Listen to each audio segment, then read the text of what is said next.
নমস্কার বন্ধুরা, কেমন আছো সবাই? আশা করি তোমরা সবাই ভালো আছো, আমরাও ভালো আছি। রমা মুম্বাই ব্লগে তোমাদের সবাইকে স্বাগত। চলে এসেছি আবার আর একটা নতুন ভিডিও নিয়ে। আমার সকল পুরনো বন্ধু ও সকল নতুন বন্ধুদের অনেক ভালোবাসা জানিয়ে শুরু করছি আজকের ভিডিও। কথায় বলে সময় সবথেকে গুরুত্বপূর্ণ জিনিস, সময়ের থেকে বড় ওষুধ আর নেই। সময় কীরকম নদীর স্রোতের চাইতেও বেশি দ্রুত গতিতে বয়ে চলে, তাই না? যখন আমাদের কোনো ভালো স্মৃতি বা ভালো কথা মনে করি তখন মনে হয় সময় যেন খুব তাড়াতাড়ি চলে গেল। আবার যখন একটু কষ্টে দিন কাটে, একটু কষ্টে মন থাকে, তখন মনে হয় সময় যেন কাটতেই চাইছে না।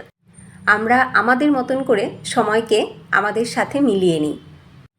ঠিক সেই রকমই খুব ভালো স্মৃতি, খুব ভালো কথা আমাদের জীবনেও এসেছে এবং আমাদের গত এক বছরে সেই রকম কিছু স্মৃতি জমা হয়ে গেছে, যে স্মৃতিগুলো মনে করলে মনে হচ্ছে এই তো সেদিনের কথা। এই তো সেদিন আমরা দুজনে এই রুমটাকে দেখতে এসেছিলাম, রুমটা কেমন সেগুলো দেখলাম, খুব মন দিয়ে দুজনে আলোচনা করলাম, তারপরে সিলেক্ট করলাম যে হ্যাঁ, এই রুমটাই আমরা নেব। এবার রেন্টাল রুম ত্যাগ করে নিজেদের একটা বাড়ি নেব, নিজেদের একটা ঘর হবে। আমরা এইগুলো স্বপ্ন দেখলাম, তারপরে সত্যি সত্যি সেই রুমটা আমরা নিলাম। মনে হচ্ছে এই তো সেদিনের কথা, কিন্তু না, সেদিনের কথা নয়। কেটে গেছে একটা বছর, 12টা মাস, 365টা দিন।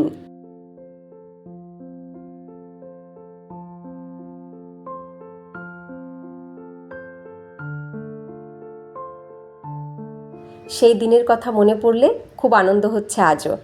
খুব এক্সাইটেড ছিলাম আমরা দুজনই। সকালবেলা তাড়াতাড়ি সব কাজ সেরে রেডি হয়ে চলে গিয়েছিলাম রেজিস্ট্রি অফিসে আমাদের নতুন রুমের রেজিস্ট্রি করতে।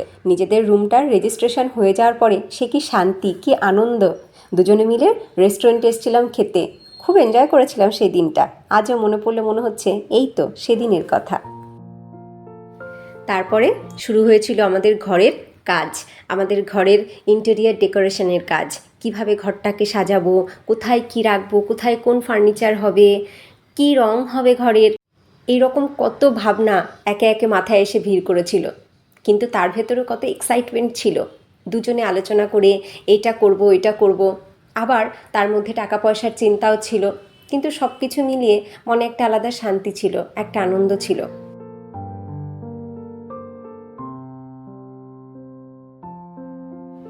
যে রুমটায় তখন থাকতাম সেই রুমে সমস্ত কাজ সেরে ছেলেকে স্কুলে পাঠিয়ে সব একা হাতে সামলে আবার ছুটে ছুটে এই নতুন ঘরে আসতাম। কি কাজ হচ্ছে, কোথায় কি হবে না হবে মিস্ত্রিদেরকে বলে দেওয়া, এই সমস্ত কিছুগুলো নিজের হাতে করেছি। বর তো সেই সন্ধ্যের পরে মানে অফিস থেকে ফিরে একবার এসে শুধু দেখে যেত, আর সারাদিন আমাকেই ছুটে ছুটে আসতে হতো দেখতে কোথায় কি হচ্ছে না হচ্ছে। খুবই কায়িক পরিশ্রম করতে হয়েছে সেই সময় আমাকে, কিন্তু আজ সেইগুলো ভেবে কষ্ট হয় না, শুধু মনে আনন্দ হয় যে হ্যাঁ, নিজেদের একটা রুম হয়েছে। এই সমস্ত টাইলসগুলো নিজেরা দুজনে মিলে সিলেক্ট করেছিলাম। দোকানে আমিই যেতাম, ওকে শুধু ছবি দেখাতাম, ভিডিও দেখাতাম। ফার্নিচারের কাজগুলো নিজে এসে এসে দেখতাম, কোথায় কোনটা হবে, কি হবে, এগুলো সব আমি নিজেই বলে দিতাম। দেখো, এই যে ঘর নোংরা হয়েছিল সব কিন্তু দুজনে মিলে পরিষ্কার করেছিলাম। কেউ ছিল না করে দেওয়ার মতন, একটু হেল্প করার মতন, কিন্তু তার ভেতরও সত্যি অনেক আনন্দ ছিল।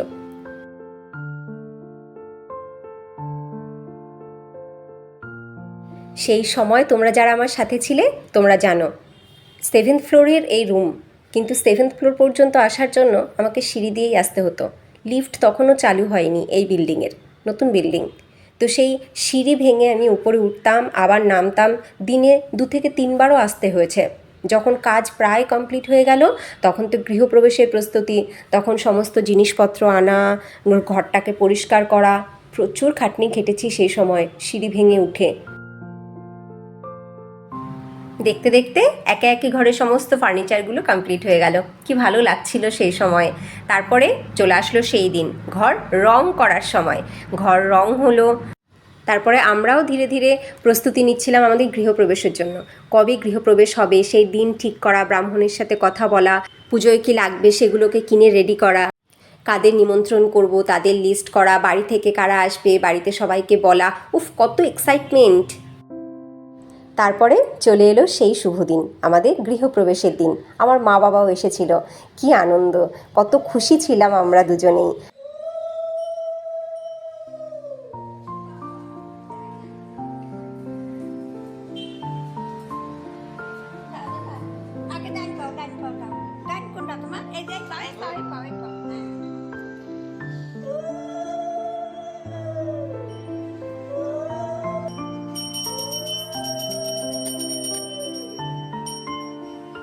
পুজোর ঠিক আগের দিন রাতে আমার মা আর বাবু এসেছিল, খুব খুশি হয়েছিলাম আমরা।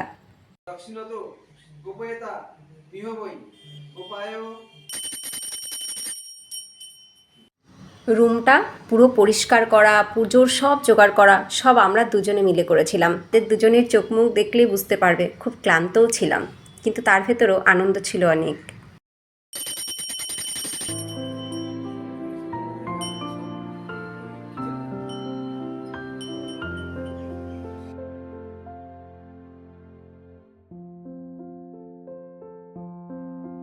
দিনটা ছিল বৃহস্পতিবার। কি বৃষ্টি, কি বৃষ্টি, প্রচুর বৃষ্টি। সেই বৃষ্টির মধ্যেই ওই আগের ঘরের থেকে এই নতুন ঘরে সমস্ত জিনিস নিয়ে আসা, নিজেরা রেডি হয়ে তাড়াতাড়ি ছুটে আসা, পুজোর সব আয়োজন করা, সব করেছিলাম দুজনে। তারপরে দুজনে যখন পুজোয় বসলাম একটু শান্তি। এত ক্লান্ত ছিল শরীর, প্রচুর ক্লান্ত, কিন্তু তার মধ্যেও খুব শান্তিভাবে ভালোভাবে পুজোটাকে কাটিয়ে উঠেছিলাম। কোথা থেকে যেন একটা অদ্ভুত শক্তি কাজ করেছিল শরীরে। খুব সুন্দর কেটেছিল সেই দিনটা।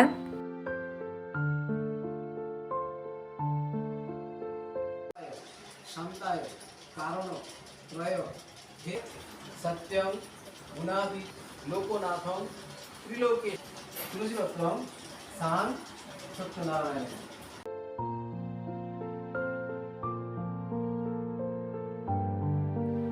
এই যে আমার মা আর বাবুও বসে আছে পাশে। দুজনেই আগের দিন রাত্রে এসেছিল, দুজনেই ক্লান্ত, ট্রেন জার্নি করে এসেছিল। তারপরও সকাল হলেই পুজোয় বসা। ভগবানের অশেষ কৃপা আর বড়দের আশীর্বাদে এই শুভ কাজ সম্পন্ন হয়েছিল। দেখতে দেখতে একটা বছর কেটে গেল। আজ সেই দিন, যেদিন আমরা এই ঘরে গৃহপ্রবেশ করেছিলাম। তারপরে এই ঘরে কেটেছে আরও কত মধুর স্মৃতি, কত সময়। 12টা মাস কাটালাম এই ঘরে। গৃহপ্রবেশের পরেই ঘরে অনুষ্ঠিত হয়েছিল আমার ছেলের বার্থডে। এই নতুন ঘরে প্রথমেই বার্থডে পার্টি সেলিব্রেট হয়েছিল। আমরা দুজনে মিলে ঘর সাজিয়েছিলাম, খুব এক্সাইটেড ছিলাম। ছেলেও খুব খুশি নতুন ঘরে। তারপরে এই বিল্ডিংয়ে যে বাচ্চারা আছে তারাও নতুন বন্ধু হবে, তাদেরকে নিয়ে বার্থডে পার্টি সেলিব্রেট হবে।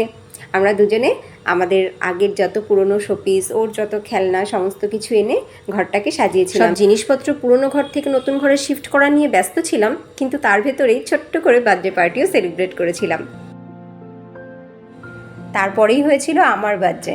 আমার বার্থডেতে আমার বর বরাবরই আমাকে নিজের হাতে খাবার রান্না করে খাওয়ায়। দেখো, সকাল হতেই লুচি, পায়েস ব্রেকফাস্টে খাইয়েছিল, তারপরে গরম ভাত, মাংস, এইগুলো নিজের হাতে রান্না করে খাইয়েছিল। কত মধুর স্মৃতি না, অনেক অনেক ভালো ভালো স্মৃতি এই ঘরে জমা হয়েছে।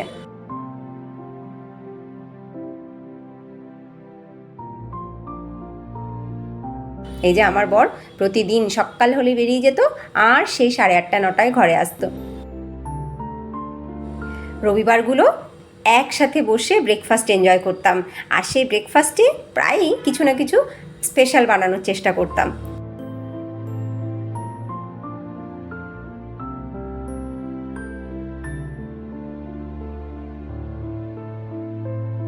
অনেক দিনের সুপ্ত ইচ্ছে পূরণ করেছিলাম এই নতুন ঘরে এসে। গাছ লাগিয়েছিলাম, মন ভরে প্রচুর গাছ লাগিয়েছিলাম, আর কি সুন্দর ফুল হয়েছিল দেখো। তারপরেই এসেছিল দুর্গাপুজো, আমাদের এই নতুন ঘরে প্রথম দুর্গাপুজো।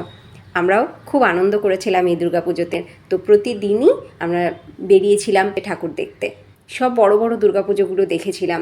রানী মুখার্জির দুর্গাপুজো, তারপরে অভিজিৎ ভট্টাচার্যের দুর্গাপুজো, কুমার শানুর দুর্গাপুজো, এছাড়া আমাদের লোকাল এরিয়ায় যে দুর্গাপুজো ছিল সেগুলো দেখেছিলাম।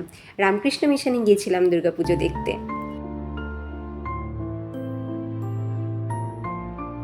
তারপরে এসেছিল কোজাগরি লক্ষ্মী পুজো, আমাদের নতুন ঘরে প্রথম লক্ষ্মী পুজো।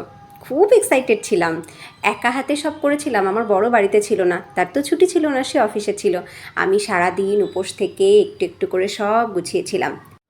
নিজেই বাজারে গেছিলাম, সব কিছু কিনে আনা, নিজে ঠাকুরের ভোগ রান্না করা, সব করেছিলাম। আমার তো এখানে আপনজন বা আত্মীয় স্বজন বা বন্ধুবান্ধব বলেও কেউ নেই। সব কিছু নিজেই করি, নিজের মতন করে করি, একা করি। আর সঙ্গ দেয় আমার বর আর আমার ছেলে। নিজেই রেডি হয়ে চলে এসেছিলাম আলপনা দিতে, আমার ছেলে বসে বসে ক্যামেরা করছিল। বরেরও আসার সময় হয়ে গেছিলো, এই সময়ে আমার বর ঢুকেছিল। তারপরে ও ফ্রেশ হয়ে আসার পরে দুজনে একসাথে পুজোয় বসেছিলাম।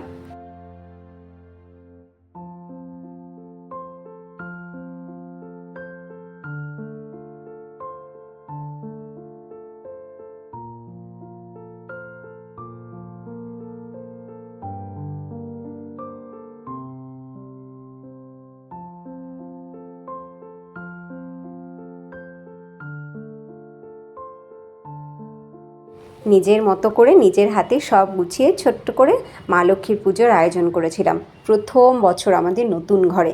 পুজোর শেষে আমাদের এই নতুন বিল্ডিংয়ে যারা যারা আছে তাদের সবার ঘরে গিয়ে প্রসাদ দিয়ে এসেছিলাম।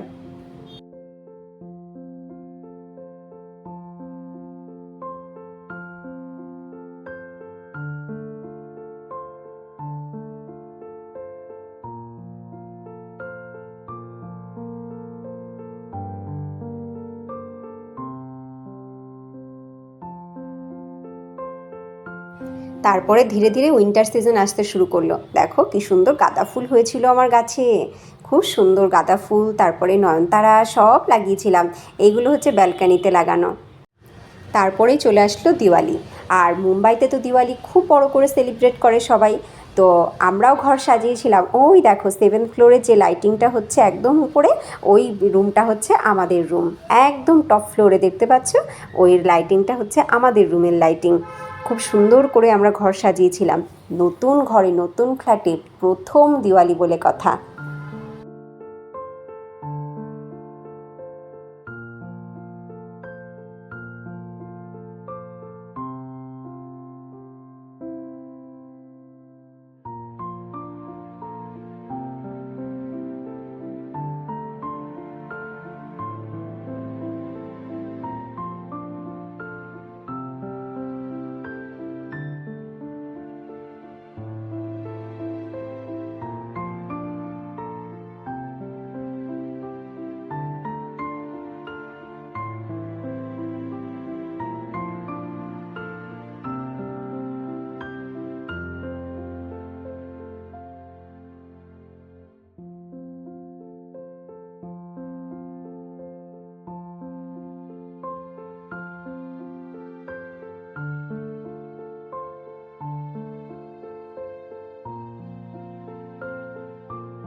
আমাদের রুমের বাইরেটায় প্যাসেজ এরিয়াতে এই রঙ্গোলি করেছিলাম আমি। তারপরে সন্ধেবেলাতে এই প্রদীপগুলো জ্বালিয়েছিলাম।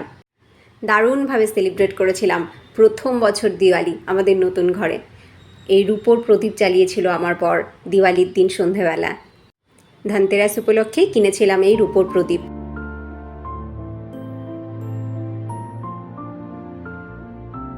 তিনজনে মিলে বিল্ডিংয়ের ছাদে উঠে বাজি ফাটিয়েছিলাম, খুব আনন্দ করেছিলাম। আমার ছেলেও ভীষণ আনন্দ করেছিল। আমরা শুধু বাজি পুড়িয়েছিলাম নয়, আমরা প্রচুর বাজি পোড়ানো দেখেছিলাম। কত সুন্দর সুন্দর মধুর স্মৃতি জমা হয়েছে এই ঘরে। দেখো ছেলেকে নতুন খেলনা কিনে দিয়েছিল, আর দুজনে মিলে এই কিউব নিয়ে অনেকক্ষণ খেলেছিল। তারপরেই দেখতে দেখতে চলে এসেছিল ক্রিসমাস ডে। ক্রিসমাস ডেতে ছেলের স্কুল থেকে অ্যাক্টিভিটি ছিল ক্রিসমাস ট্রি বানাতে হবে। তিনজনে মিলে বসে ক্রিসমাস ট্রি বানিয়েছিলাম। আমি নিজে হাতে প্লাম কেক বানিয়েছিলাম, খুব আনন্দ করেছিলাম আমরা।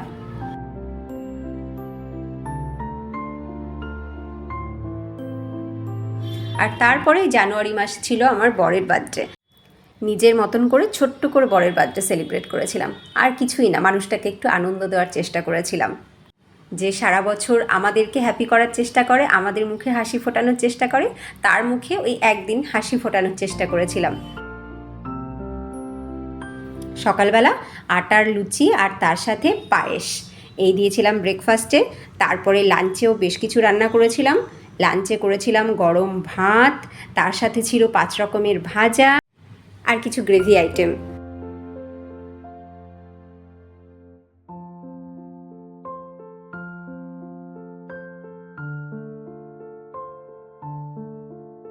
সাজিয়ে গুছিয়ে খেতে দিলে তো মানুষ এমনিই খুশি হয় বলো, আর তার উপর সেটা যদি হয় শুভ জন্মদিন। তো জন্মদিনের বিশেষ আয়োজনে সে কিন্তু খুব খুশি হয়েছিল। এই খুশিটুকুই তাকে করতে চেয়েছিলাম। নিজের হাতে মশালা পুরি রেডি করেছিলাম। মশালা পুরি 3 জনে মিলে বসে এনজয় করেছিলাম। কত সুন্দর মুহূর্ত কাটিয়েছিলাম এই ঘরে 3 জনে। তারপরে এলো সরস্বতী পুজো। সরস্বতী পুজোতে সকাল সকাল উঠে স্নান করে ঘরের পুজো করে পুজোর জন্য কিছু জিনিস নিয়ে আমরা চলে গিয়েছিলাম বেঙ্গলি ক্লাবে। সেই বেঙ্গলি ক্লাবে সরস্বতী পুজোর আয়োজন করা হয়েছিল। তারপরে আমাদের এই নতুন ঘরে আসার পরে প্রথম ইনভিটেশন পেয়েছিলাম, এবং সেই ইনভিটেশনটা এসেছিলো আমরা পুরনো যে ঘরে থাকতাম সেই বিল্ডিংয়ে সত্যনারায়ণ পুজোতে আমরা 3 জনে গিয়েছিলাম। তারপরে মার্চ মাসে 2 মার্চ চলে আসলো আমাদের অ্যানিভার্সারি। এই নতুন ঘরে প্রথমবার আমাদের 10th ইয়ার্স অ্যানিভার্সারি সেলিব্রেট করেছিলাম নিজেদের মতন করে। 3 জনে মিলেই সেলিব্রেট করেছিলাম, আর কেউ ছিল না। বলে না, কোনো কিছুই স্থায়ী নয়, ভালো সময়ও যেমন স্থায়ী নয়, খারাপ সময়ও স্থায়ী নয়, তেমনি আমাদেরও ভালো সময়টা বেশি দিন থাকলো না। নতুন ঘরে আমরা 8 মাস একসাথে থাকলাম। তারপরেই চলে আসলো তোমার দিল্লি যাওয়ার নোটিশ। তোমাকে দিল্লি যেতে হবে কর্মসূত্রে। তুমি এখন রয়েছো দিল্লিতে, আর আমরা রয়েছি মুম্বাইতে। 4 মাস হয়ে গেল তোমাকে ছাড়া আমরা এখানে রয়েছি। আমি জানি তোমারও কষ্ট হচ্ছে আমাদেরকে ছেড়ে ওখানে থাকতে, কিন্তু কিছু করার নেই। জীবন ও জীবিকার জন্য এরকম অনেক কিছুই আমাদের মেনে নিতে হয়। একাকী জীবনে কোনো কিছুই আর ভালো লাগে না। সেই আমি আর ছেলে ঘরে, আর তো কেউ নেই। ছেলের পুরো সামার ভ্যাকেশনটা কেটে গেল ঘরে বসে হ্যান্ডরাইটিং প্র্যাকটিস করে আর ছবি এঁকে। কোথাও যাওয়ার ছিল না, কিছুই করার ছিল না। এইভাবেই দেখতে দেখতে একটা বছর কাটিয়ে দিলাম আমরা আমাদের এই নতুন ঘরে। আশা করছি আবার আমার বর খুব তাড়াতাড়ি চলে আসবে আমাদের কাছে। আমরা আবার একসাথে এই ঘরে থাকতে পারবো। অনেক অনেক সুন্দর সুন্দর মুহূর্ত এই ঘরে আমরা একসাথে কাটাবো আগামী অনেকগুলো বছর। অনেক নতুন নতুন গাছ লাগিয়েছি। গাছগুলো কিন্তু এখন এই বর্ষায় খুব তাড়াতাড়ি বেড়ে উঠছে। খুব বৃষ্টি হচ্ছে মুম্বাইতে এখন। এই বৃষ্টির মধ্যে একাকী থাকতে সত্যি ভালো লাগে না, মন কেমন উদাস হয়ে যায়। যাই হোক, তোমাদের সাথে এই গোটা 1 বছর ফিরে দেখতে আমার তো ভীষণ ভালো লাগলো। তোমাদের ভিডিওটা কেমন লাগলো তোমরা কিন্তু অবশ্যই জানিও। যদি ভালো লাগে অবশ্যই লাইক করো। নতুন বন্ধুরা যদি ভালো লাগে লাইক করে সাবস্ক্রাইব করে আমাদের সাথে থেকো। দেখা হবে আবার আর একটা নতুন ইন্টারেস্টিং ভিডিও নিয়ে। টাটা।